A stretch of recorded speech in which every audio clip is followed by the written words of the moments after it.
大家好，我是管阿姨。夏天到了，教大家用一个万能的酱盘汁做2道快手冷盘菜，清爽又开胃。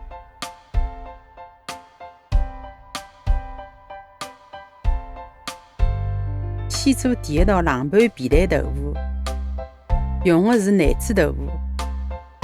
教大家一个完整拿出豆腐的小敲开，在4只角浪向剪个洞，拆脱上头的塑料纸，倒扣在盆子中间，轻轻地拍2记就会得落下来了。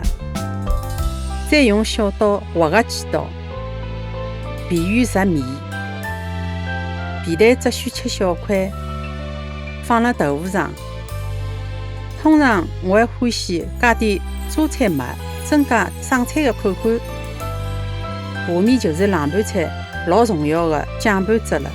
先辣碗里向多加点生抽、醋、蚝油，再加一眼眼白糖、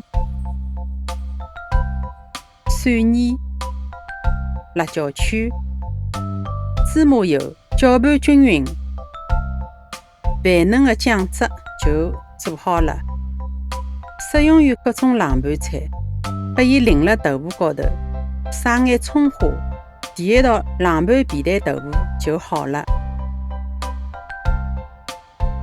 接下来第2道冷盘素菜丝，把后8叶、胡萝卜、黄瓜分别摘成丝。黄瓜摘之前用刀割脱表面的刺，摘好后加眼盐，去脱汁水。搿能介吃起来更加爽口。8叶丝还需要放入加盐的开水烫1记，再过一遍清水。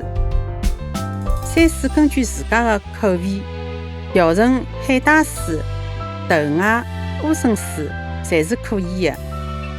最后把菜丝放入大碗中，浇上万能的酱盘汁即可。